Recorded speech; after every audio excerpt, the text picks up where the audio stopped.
Praise the lord, this is my life MS ಚಾನಲನ್ನು ನೋಡುತ್ತಿರುವ ನನ್ನೆಲ್ಲ ಆತ್ಮಿಕ ಸ್ನೇಹಿತರಿಗೆ ಹೃತ್ಪೂರ್ವಕವಾದ ವಂದನೆಗಳನ್ನು ಸಲ್ಲಿಸುತ್ತೇನೆ. ಈ ಲೋಕದಲ್ಲಿ ಅನೇಕ ಪ್ರೀತಿ ಇದ್ದರೂ ದೇವರ ಪ್ರೀತಿಗಿಂತ ಹೆಚ್ಚು ನಮ್ಮನ್ನು ಯಾರು ಪ್ರೀತಿಸಲಾರರು. ಅಂತಹ ದೇವರ ಪ್ರೀತಿ ನಮ್ಮ ಹೃದಯವನ್ನು ತಾಕಿದಾಗ ನಮ್ಮ ಜೀವನ ಹೇಗೆ ಬದಲಾಗುತ್ತದೆ ಎಂದು ನೀವು ಯಾವಾಗಲಾದರೂ ಆಲೋಚಿಸಿದ್ದೀರಾ? ದೇವರ ಪ್ರೀತಿ ನಮ್ಮ ಹೃದಯವನ್ನು ತಾಕಿದಾಗ ನಮ್ಮ ಜೀವನದಲ್ಲಿ ಕಾಣಿಸುವ 6 ಲಕ್ಷಣಗಳು ಯಾವುವು ಎಂಬುದನ್ನು ತಿಳಿದುಕೊಳ್ಳೋಣ. ಮೊದಲ ಲಕ್ಷಣ, ದೇವರ ಪ್ರೀತಿ ನಮ್ಮ ಹೃದಯವನ್ನು ತಾಕಿದಾಗ ದೇವರನ್ನೇ ಅತ್ಯಧಿಕವಾಗಿ ಪ್ರೀತಿಸಲು ಪ್ರಾರಂಭಿಸುತ್ತೇವೆ. ಈ ಲೋಕದಲ್ಲಿರುವ ಯಾವುದಕ್ಕಿಂತಲೂ, ಜನರಿಗಿಂತಲೂ, ಹಣಕ್ಕಿಂತಲೂ, ಮನರಂಜನೆಗಿಂತಲೂ ದೇವರನ್ನೇ ಹೆಚ್ಚು ಪ್ರೀತಿಸುತ್ತೇವೆ. ಕೀರ್ತನೆಗಳ ಗ್ರಂಥ 73ನೇ ಅಧ್ಯಾಯ 25ನೇ ವಚನದಲ್ಲಿ ಹೀಗೆ ಬರೆಯಲಾಗಿದೆ: ಪರಲೋಕದಲ್ಲಿ ನನಗೆ ನೀನಲ್ಲದೆ ಮತ್ಯಾರು ಅವಶ್ಯ, ಇಹಲೋಕದಲ್ಲಿ ನೀನಲ್ಲದೆ ಇನ್ಯಾರನ್ನು ಬಯಸುವುದಿಲ್ಲ.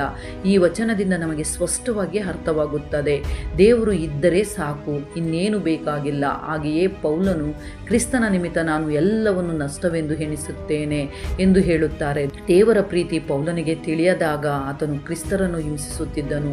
ಆದರೆ ದೇವರ ಪ್ರೀತಿ ಆತನನ್ನು ತಾಕಿದ ನಂತರ ಆತನು ಎಲ್ಲವನ್ನು ಬಿಟ್ಟು ದೇವರಿಗಾಗಿ ಬದುಕಲು ಪ್ರಾರಂಭಿಸಿದನು. ಆದುದರಿಂದ ದೇವರ ಪ್ರೀತಿ ನಮ್ಮನ್ನು ತಾಕಿದಾಗ ಕಾಣಿಸುವ ಮೊದಲ ಲಕ್ಷಣವೆಂದರೆ ನಾವು ದೇವರನ್ನು ಅತ್ಯಧಿಕವಾಗಿ ಪ್ರೀತಿಸುತ್ತೇವೆ.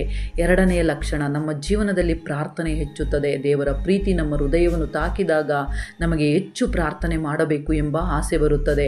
ಒಂದು ದಿನವೂ ದೇವರೊಂದಿಗೆ ಮಾತನಾಡದೇ ಇರಲು ಸಾಧ್ಯವಾಗುವುದಿಲ್ಲ.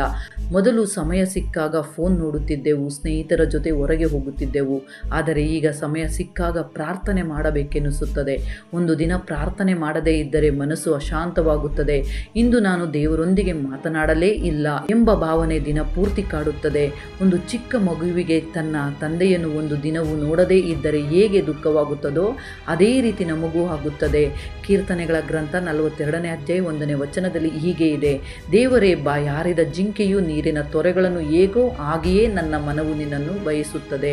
ಅದೇ ರೀತಿ ನಾವು ಕೂಡ ದೇವರಿಗಾಗಿ ತವಕಿಸುತ್ತೇವೆ. ನಮ್ಮ ಕಷ್ಟಗಳಿಗಿಂತಲೂ ನೋವುಗಳಿಗಿಂತಲೂ ದೇವರು ನಮ್ಮ ಜೊತೆ ಮಾತನಾಡಬೇಕು, ದೇವರೇ ಬೇಕು ಎಂದು ಪ್ರಾರ್ಥಿಸುತ್ತೇವೆ.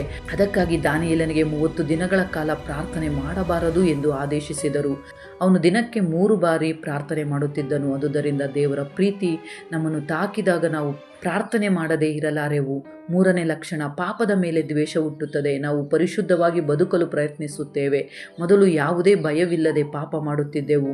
ಆದರೆ ದೇವರ ಪ್ರೀತಿ ನಮ್ಮನ್ನು ತಾಕಿದ ನಂತರ ಪಾಪ ಮಾಡಲು ಭಯವಾಗುತ್ತದೆ. ಪಾಪ ಮಾಡಲು ಯೋಚನೆ ಬಂದಾಗ ದೇವರ ಆತ್ಮ ನಮ್ಮೊಳಗೆ ಮಾತನಾಡುತ್ತದೆ, ನೀನು ತಪ್ಪು ಮಾಡಬಾರದು, ಪರಿಶುದ್ಧವಾಗಿ ಬದುಕಬೇಕು ಎಂದು. ದೇವರು ನಮಗೆ ಹೇಗೆ ಮಾತನಾಡಬೇಕು, ಏನು ಮಾತನಾಡಬೇಕು ಎಂಬುದನ್ನು ಕಲಿಸುತ್ತಾರೆ. ಯೇಸುವನ್ನು ತಿಳಿದ ನಂತರ ಪಾಪದಲ್ಲಿ ಮುಂದುವರಿಯುವುದಿಲ್ಲ. ಯೋಸೇಫನು ಪರಿಶುದ್ಧ ಜೀವನ ನಡೆಸುತ್ತಿದ್ದಾಗ ಒಬ್ಬ ಸ್ತ್ರೀ ಅವನನ್ನು ಪಾಪಕ್ಕೆ ಪ್ರೇರೇಪಿಸಲು ಪ್ರಯತ್ನಿಸಿದರೂ ದೇವರು ನನ್ನನ್ನು ನೋಡುತ್ತಿದ್ದಾರೆ ಎಂದು ಯೋಚಿಸಿ ಅಲ್ಲಿಂದ ಓಡಿ ಹೋದನು. ಅದೇ ರೀತಿ ದೇವರ ಪ್ರೀತಿ ನಮ್ಮನ್ನು ತಾಕಿದಾಗ ನಾವು ಪಾಪದಿಂದ ದೂರವಾಗುತ್ತೇವೆ. ನಮ್ಮ ನಡೆ, ಸ್ವಭಾವ ಎಲ್ಲವೂ ಪರಿಶುದ್ಧವಾಗಿರಲು ಗಮನಿಸುತ್ತೇವೆ. ನಮ್ಮ ಮಾತುಗಳನ್ನು ಪರಿಶುದ್ಧವಾಗಿಡುತ್ತೇವೆ. ದೇವರ ಪ್ರೀತಿ ನಮ್ಮೊಳಗೆ ಇದ್ದರೆ ಆತನ ಹೃದಯವನ್ನು ನೋಯಿಸದಂತೆ ಬದುಕಲು ಪ್ರಯತ್ನಿಸುತ್ತೇವೆ. 4ನೇ ಲಕ್ಷಣ, ಶತ್ರುವನ್ನು ಪ್ರೀತಿಸಲು ಪ್ರಾರಂಭಿಸುತ್ತೇವೆ. ಶತ್ರುವನ್ನು ಕ್ಷಮಿಸುತ್ತೇವೆ. ದೇವರ ಪ್ರೀತಿ ನಮ್ಮನ್ನು ತಾಕಿದಾಗ ನಮಗೆ ಯಾರು ಶತ್ರುವಾಗಿ ಕಾಣಿಸುವುದಿಲ್ಲ. ಎಲ್ಲರನ್ನು ಪ್ರೀತಿಸುತ್ತೇವೆ, ಎಲ್ಲರನ್ನು ಕ್ಷಮಿಸುತ್ತೇವೆ. ದೇವರು ನಮ್ಮ ಎಲ್ಲ ತಪ್ಪುಗಳನ್ನು ಹೇಗೆ ಕ್ಷಮಿಸಿದನೋ ನಾವು ಕೂಡ ಅದೇ ರೀತಿಯಾಗಿ ಇತರರನ್ನು ಕ್ಷಮಿಸಲು ಪ್ರಾರಂಭಿಸುತ್ತೇವೆ. ಎಫೆಸಿಯರಿಗೆ ಬರೆದ ಪತ್ರಿಕೆ 4ನೇ ಅಧ್ಯಾಯ 32ನೇ ವಚನದಲ್ಲಿ ಹೀಗೆ ಇದೆ: ಒಬ್ಬರಿಗೊಬ್ಬರು ಉಪಕಾರಿಗಳಾಗಿಯೂ ಕರುಣೆ ಉಳ್ಳವರಾಗಿಯೂ ಕ್ಷಮಿಸುವವರಾಗಿಯೂ ಇರಿ. ಒಬ್ಬರನ್ನೊಬ್ಬರು ಕ್ಷಮಿಸಿರಿ ಎಂದರೆ ಅತ್ಯಂತ ಪರಿಶುದ್ಧರಾದ ಯಾವುದೇ ಪಾಪವಿಲ್ಲದ ಯೇಸುವನ್ನು ಜನರು ಮುಷ್ಟಿಯಿಂದ ಹೊಡೆದು, ಚಾಟಿಯಿಂದ ಬಡಿದು, ಮುಳ್ಳಿನ ಕಿರೀಟವನ್ನು ಹಾಕಿ 2 ಕಳ್ಳರ ಮಧ್ಯದಲ್ಲಿ ಶಿಲುಬೆಗೆ ಹಾಕಿದರು. ಅವರು ಹೇಳಿದ ಮಾತೇನು ಗೊತ್ತಾ? ಲೂಕನು ಬರೆದ ಸುವಾರ್ತೆ 23ನೇ ಅಧ್ಯಾಯ 34ನೇ ವಾಕ್ಯದಲ್ಲಿ, ಆಗ ಯೇಸು, ತಂದೆಯೇ, ಅವರಿಗೆ ಕ್ಷಮಿಸು, ತಾವು ಏನು ಮಾಡುತ್ತೇವೆಂಬುದನ್ನು ಅರಿಯರು ಎಂದು ಹೇಳಿದರು. ಅಲ್ಲಿ ಅವರ ಪ್ರೀತಿ ನಮಗೆ ಸ್ಪಷ್ಟವಾಗಿ ಕಾಣುತ್ತದೆ. ಆ ಪ್ರೀತಿ ನಮ್ಮನ್ನು ತಾಕಿದಾಗ ನಾವು ಕೂಡ ಎಲ್ಲರನ್ನು ಕ್ಷಮಿಸಲು ಪ್ರಾರಂಭಿಸುತ್ತೇವೆ. ಸ್ತೆಫೇನನನ್ನು ಕಲ್ಲಿನಿಂದ ಹೊಡೆಯುತ್ತಿದ್ದಾಗ ಹೇಳುವಾಗ ಅಪೊಸ್ತಲರ ಕೃತ್ಯಗಳು 7ನೇ ಅಧ್ಯಾಯ 60ನೇ ವಾಕ್ಯದಲ್ಲಿ ಯೇಸು ಸ್ವಾಮಿಯೇ ನನ್ನ ಆತ್ಮವನ್ನು ಸೇರಿಸಿಕೋ ಎಂದು ಪ್ರಾರ್ಥಿಸಿ ಮೊಣಕಾಲೂರಿ ಕರ್ತನೆ ಈ ಪಾಪವನ್ನು ಅವರ ಮೇಲೆ ಹೊರಿಸಬೇಡವೆಂದು ಮಹಾಶಬ್ದದಿಂದ ಕೂಗಿದನು. ದೇವರೇ ಇವರನ್ನು ಕ್ಷಮಿಸು ಎಂದು ಯೇಸು ಹೇಳಿದಂತೆಯೇ ಅದೇ ಮಾತನ್ನು ಸ್ತೆಫನನು ಕೂಡ ಹೇಳಿದರು. ಆದುದರಿಂದ ದೇವರ ಪ್ರೀತಿ ನಮ್ಮನ್ನು ತಾಕಿದಾಗ ನಿನ್ನನ್ನು ನಿಂದಿಸುವವರನ್ನು, ನಿನ್ನನ್ನು ನೋಯಿಸುವವರನ್ನು, ನಿನ್ನನ್ನು ಶತ್ರುವೆಂದು ಕಾಣುವವರನ್ನು ನೀನು ಕ್ಷಮಿಸುತ್ತೀಯಾ, ಅವರಿಗಾಗಿ ಪ್ರಾರ್ಥನೆ ಕೂಡ ಮಾಡುತ್ತೀಯಾ. 5ನೇ ಲಕ್ಷಣ, ಇತರರ ಮೇಲೆ ಕರುಣೆ ಮತ್ತು ಪ್ರೀತಿ ಹುಟ್ಟುತ್ತದೆ. ದೇವರ ಪ್ರೀತಿ ನಮ್ಮ ಹೃದಯವನ್ನು ತಾಕಿದಾಗ ಆ ಪ್ರೀತಿ ನಿಮ್ಮೊಳಗಿಂದ ಹೊರಗೆ ಬಂದು ಇತರರ ಮೇಲೆ ವ್ಯಕ್ತವಾಗುತ್ತದೆ. ಮೊದಲು ಯಾರಿಗೇನು ಆದರೂ ನನಗೇನು ಎಂದು ನಿರ್ಲಕ್ಷ್ಯ ಮಾಡುತ್ತಿದ್ದೆವು. ಆದರೆ ಈಗ ಯಾರಾದರೂ ನೋವಿನಲ್ಲಿ ಇದ್ದರೆ ಅವರಿಗಾಗಿ ಪ್ರಾರ್ಥನೆ ಮಾಡಲು ಪ್ರಾರಂಭಿಸುತ್ತೇವೆ. ಯಾರಾದರೂ ಕಷ್ಟದಲ್ಲಿದ್ದರೆ ಅವರಿಗೆ ಸಹಾಯ ಮಾಡಲು ಮುಂದೆ ಬರುತ್ತೇವೆ. ದೇವರ ಪ್ರೀತಿಯನ್ನು ತಿಳಿಸಲು ಪ್ರಯತ್ನಿಸುತ್ತೇವೆ. ಇದು ನಮ್ಮಲ್ಲಿರುವ ಒಳ್ಳೆಯತನ ಮಾತ್ರವಲ್ಲ, ದೇವರ ಪ್ರೀತಿ ನಮ್ಮೊಳಗೆ ಕಾರ್ಯನಿರ್ವಹಿಸುತ್ತಿದೆ ಎಂಬ ಸಂಕೇತವಾಗಿದೆ. 1 ಯೋಹಾನ 3ನೇ ಅಧ್ಯಾಯ 17ನೇ ವಚನದಲ್ಲಿ ಹೀಗೆ ಇದೆ, ಈ ಲೋಕದ ಸಂಪತ್ತುಳ್ಳ ಯಾವನಾದರೂ ಕೊರತೆಯಲ್ಲಿ ಬಿದ್ದಿರುವ ತನ್ನ ಸಹೋದರನನ್ನು ನೋಡಿ ಕರುಣಿಸದೇ ಬಿಟ್ಟರೆ ದೇವರ ಪ್ರೀತಿಯು ಅವನಲ್ಲಿ ನೆಲೆಗೊಂಡಿರುವುದುಂಟೇ? ಅಂದರೆ ನಿಜವಾಗಿ ದೇವರ ಪ್ರೀತಿ ನಮ್ಮೊಳಗೆ ಇದ್ದರೆ ನಾವು ಇತರರ ನೋವನ್ನು ನೋಡಿ ಕಠಿಣರಾಗಿರಲು ಸಾಧ್ಯವಿಲ್ಲ. ನಾವು ಅವರಿಗೆ ಸಹಾಯ ಮಾಡಿ ಅವರ ಕಷ್ಟಗಳಲ್ಲಿ ಜೊತೆ ನಿಂತುಕೊಳ್ಳುತ್ತೇವೆ. ಇಲ್ಲದಿದ್ದರೆ ದೇವರ ಪ್ರೀತಿ ನಮ್ಮೊಳಗೆ ಇಲ್ಲವೆಂಬುದನ್ನು ಈ ವಚನ ಸ್ಪಷ್ಟವಾಗಿ ಹೇಳುತ್ತದೆ.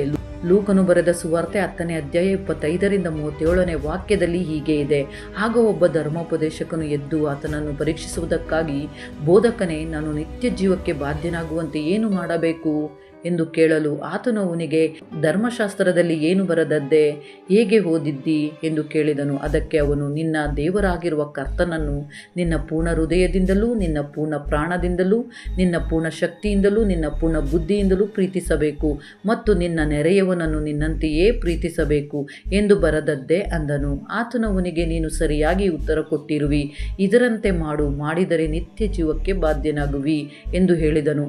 ಆದರೆ ಅವನು ತನ್ನನ್ನು ನೀತಿವಂತನೆಂದು ತೋರಿಸಿಕೊಳ್ಳುವುದಕ್ಕೆ ಅಪೇಕ್ಷಿಸಿ, ನನ್ನ ನೆರೆಯವನು ಯಾರು ಎಂದು ಯೇಸುವನ್ನು ಕೇಳಲು, ಯೇಸುವನಿಗೆ ಪ್ರತ್ಯುತ್ತರವಾಗಿ ಹೇಳಿದ್ದೇನೆಂದರೆ, ಒಬ್ಬನೊಬ್ಬ ಮನುಷ್ಯನು ಯೆರೂಸಲೇಮಿನ ಬೆಟ್ಟದ ಪ್ರದೇಶದಿಂದ ಇಳಿದು ಯೆರಿಕೋ ಎಂಬ ಊರಿಗೆ ಹೋಗುತ್ತಿರುವಾಗ ಕಳ್ಳರ ಕೈಗೆ ಸಿಕ್ಕಿಬಿದ್ದನು. ಅವರು ಅವನನ್ನು ಸುಲಿಗೆ ಮಾಡಿಕೊಂಡು ಒಡೆದು ಅವನನ್ನು ಅರೆಜೀವ ಮಾಡಿ ಬಿಟ್ಟು ಹೋದರು. ಆಗ ಒಬ್ಬ ಯಾಜಕನು ಆ ದಾರಿಯಲ್ಲಿ ಇಳಿದು ಬರುತ್ತಾ ಅವನನ್ನು ಕಂಡು ಓರೆಯಾಗಿ ಹೋದನು. ಅದೇ ರೀತಿಯಲ್ಲಿ ಒಬ್ಬ ಲೇವಿಯು ಆ ಸ್ಥಳಕ್ಕೆ ಬಂದು ಅವನನ್ನು ಕಂಡು ಓರೆಯಾಗಿ ಹೋದನು. ಆದರೆ ಒಬ್ಬ ಸಮರ್ಯದವನು ಪ್ರಯಾಣ ಮಾಡುತ್ತಾ ಅವನು ಬಿದ್ದಿದ್ದ ಸ್ಥಳಕ್ಕೆ ಬಂದನು. ಅವನನ್ನು ಕಂಡು ಕನಿಕರಿಸಿ ಅವನ ಹತ್ತಿರಕ್ಕೆ ಹೋಗಿ ಅವನ ಗಾಯಗಳಿಗೆ ಎಣ್ಣೆಯನ್ನು ದ್ರಾಕ್ಷಿರಸವನ್ನು ಒಯ್ದು ಗಾಯವನ್ನು ಕಟ್ಟಿ ತನ್ನ ಸ್ವಂತ ವಾಹನದ ಮೇಲೆ ಹತ್ತಿಸಿಕೊಂಡು ಛತ್ರಕ್ಕೆ ಕರೆದುಕೊಂಡು ಹೋಗಿ ಅವನನ್ನು ಆರೈಕೆ ಮಾಡಿದನು. ಮರುದಿನ ಅವನು 2 ನಾಣ್ಯಗಳನ್ನು ತೆಗೆದು ಛತ್ರದವನಿಗೆ ಕೊಟ್ಟು, ಇವನನ್ನು ಆರೈಕೆ ಮಾಡು, ಇದಕ್ಕಿಂತ ಹೆಚ್ಚಾಗಿ ಏನಾದರೂ ವೆಚ್ಚ ಮಾಡಿದರೆ ನಾನು ಹಿಂತಿರುಗಿ ಬಂದಾಗ ನಿನಗೆ ಕೊಡುವೆನು ಅಂದನು. ಈ ಮೂವರಲ್ಲಿ ಯಾವನು ಕಳ್ಳರ ಕೈಗೆ ಸಿಕ್ಕಿದವನಿಗೆ ನೆರೆಯವನಾದನೆಂದು ನಿನಗೆ ತೋರುತ್ತದೆ ಎಂದು ಕೇಳಿದ್ದಕ್ಕೆ ಆ ಧರ್ಮೋಪದೇಶಕನು ಅವನಿಗೆ ದಯೆ ತೋರಿಸಿದವನೇ ಅಂದನು. ಆಗ ಯೇಸು ಅವನಿಗೆ, ಹೋಗು, ನೀನು ಅದರಂತೆ ಮಾಡು ಎಂದು ಹೇಳಿದರು. ಅವನು ತನ್ನ ರಕ್ತ ಸಂಬಂಧಿಯಾಗಿರಲಿಲ್ಲ, ತನ್ನ ಸ್ನೇಹಿತನೂ ಅಲ್ಲ. ಆ ಮನುಷ್ಯನು ಯಾರು ಎಂಬುದೇ ತಿಳಿಯದಿದ್ದರೂ ಅವನಿಗೆ ಸಹಾಯ ಮಾಡಿದನು. ಅದೇ ರೀತಿ ದೇವರ ಪ್ರೀತಿ ನಮ್ಮನ್ನು ತಾಕಿದಾಗ ನಾವು ನಮ್ಮ ಕುಟುಂಬದವರನ್ನಷ್ಟೇ ಅಲ್ಲ, ಎಲ್ಲರನ್ನು ಪ್ರೀತಿಸಲು ಪ್ರಾರಂಭಿಸುತ್ತೇವೆ. ಎಲ್ಲರ ಮೇಲೂ ಕರುಣೆ ಮತ್ತು ದಯೆ ತೋರಿಸುತ್ತೇವೆ. ನಿನ್ನ ನೆರೆಯವನು ಕಣ್ಣೀರು ಹಾಕುತ್ತಿದ್ದರೆ ನೀನು ಪ್ರಾರ್ಥನೆಯಲ್ಲಿ ಅವನಿಗಾಗಿ ಕಣ್ಣೀರು ಹಾಕಲು ಪ್ರಾರಂಭಿಸುತ್ತೀಯಾ? 6ನೆಯ ಲಕ್ಷಣ, ನಮ್ಮ ಜೀವನವೇ ಒಂದು ಸಾಕ್ಷಿಯಾಗಿ ಮಾರ್ಪಡುತ್ತದೆ. ದೇವರ ಪ್ರೀತಿ ನಮ್ಮನ್ನು ತಾಕಿದಾಗ ನಮ್ಮ ನಡೆ ನುಡಿ ಒಂದು ಸುವಾರ್ತೆಯಾಗಿ ಪರಿಣಮಿಸುತ್ತದೆ. ನಾವು ಮಾಡುವ ಕೆಲಸಗಳಲ್ಲಿ, ನಮ್ಮ ಸ್ವಭಾವದಲ್ಲಿ, ನಮ್ಮ ವರ್ತನೆಯಲ್ಲಿ, ನಮ್ಮ ಪ್ರೀತಿಯಲ್ಲಿ ದೇವರ ಪ್ರೀತಿ ಕಾಣುತ್ತದೆ. ಈ ಲೋಕದ ಜನರು ನಾವು ಹೇಳುವ ಮಾತಿಗಿಂತಲೂ ನಮ್ಮ ವರ್ತನೆಯನ್ನು ನೋಡಿ ದೇವರ ಬಳಿಗೆ ಬರುತ್ತಾರೆ. ಮತ್ತಾಯನು ಬರೆದ ಸುವಾರ್ತೆ 5ನೇ ಅಧ್ಯಾಯ 16ನೇ ವಚನದಲ್ಲಿ ಹೀಗೆ ಇದೆ, ಅದರಂತೆ ನಿಮ್ಮ ಬೆಳಕು ಜನರ ಮುಂದೆ ಪ್ರಕಾಶಿಸಲಿ, ಹೀಗಾದರೆ ಅವರು ನಿಮ್ಮ ಒಳ್ಳೆ ಕ್ರಿಯೆಗಳನ್ನು ನೋಡಿ ಪರಲೋಕದಲ್ಲಿರುವ ನಿಮ್ಮ ತಂದೆಯನ್ನು ಕೊಂಡಾಡುವರು. ಅದೇ ರೀತಿ ನಮ್ಮೊಳಗೆ ದೇವರು ಪ್ರೀತಿ ಇದ್ದಾಗ ನಮ್ಮ ಸುತ್ತಲಿರುವ ಎಲ್ಲರೂ ನಮ್ಮ ಬೆಳಕನ್ನು ಕಾಣುತ್ತಾರೆ. ನೀನು ಯಾರಿಗೂ ಹೇಳಬೇಕಾಗಿಲ್ಲ, ಎಲ್ಲರಿಗೂ ಸ್ವತಃ ಅರ್ಥವಾಗುತ್ತದೆ. ಹೊಳೆಯುತ್ತಿರುವ ದೀಪವು ನಾನು ಹೊಳೆಯುತ್ತಿದ್ದೇನೆ ಎಂದು ಹೇಳುವುದಿಲ್ಲ, ಆದರೆ ಎಲ್ಲರೂ ಅದನ್ನು ನೋಡಿ ಈ ದೀಪವು ಹೊಳೆಯುತ್ತಿದೆ ಎಂದು ಹೇಳುತ್ತಾರೆ. ಅದೇ ರೀತಿ ನಮ್ಮೊಳಗೂ ಒಂದು ಮಹಿಮೆ ಕಾಣಿಸುತ್ತದೆ. ನೀನು ಹೋಗುವ ಸ್ಥಳಗಳಲ್ಲಿ ಶಾಂತಿ ಇರುತ್ತದೆ. ನಿನ್ನ ಮಾತುಗಳಲ್ಲಿ ಸಾಂತ್ವನ ಇರುತ್ತದೆ. ನೀನು ಎಲ್ಲಿಗೆ ಹೋದರೂ ಅಲ್ಲಿ ಸುಗಂಧದಂತೆ ಒಳ್ಳೆಯತನ ಹರಡುತ್ತದೆ. ನಿನ್ನ ವರ್ತನೆ, ನಿನ್ನ ಮಾತುಗಳು, ನೀನು ತೋರಿಸುವ ಪ್ರೀತಿ ಇವೆಲ್ಲವೂ ಒಂದು ಸುವಾರ್ತೆಯಾಗಿ ಮಾರ್ಪಡುತ್ತವೆ. ಆದುದರಿಂದ ಈ 6 ಲಕ್ಷಣಗಳು ನಮ್ಮೊಳಗೆ ಇದ್ದರೆ ದೇವರ ಪ್ರೀತಿ ನಮ್ಮನ್ನು ತಾಕಿದಂತೆಯೇ. ಈಗ ಒಂದು ಕ್ಷಣ ಯೋಚಿಸಿ, ದೇವರ ಪ್ರೀತಿ ನಿಮ್ಮೊಳಗೆ ನಿಜವಾಗಿ ಇದೆಯಾ? ದೇವರ ಪ್ರೀತಿ ನಮ್ಮನ್ನು ತಾಕಿದಾಗ ದ್ವೇಷ ಇರೋದು, ಪಾಪ ಇರೋದು, ನಿನ್ನ ಮಾತುಗಳು, ನಿನ್ನ ವರ್ತನೆ, ನಿನ್ನ ಹೃದಯ ಎಲ್ಲವೂ ಬದಲಾಗುತ್ತವೆ. ಆದುದರಿಂದ ನೀನು ಯಾವ ಸ್ಥಿತಿಯಲ್ಲಿ ಇದ್ದರೂ, ಹೇಗೆ ಇದ್ದರೂ ದೇವರನ್ನು ಕೇಳು, ದೇವರ ಪ್ರೀತಿಯನ್ನು ಧ್ಯಾನಿಸು. ಏಕೆಂದರೆ ದೇವರು ನಿನ್ನ ಭೂತಕಾಲವನ್ನು ಅಳಿಸಿ ನಿನ್ನ ಭವಿಷ್ಯಕ್ಕೆ ದಾರಿಯನ್ನು ತೋರಿಸುತ್ತಾರೆ.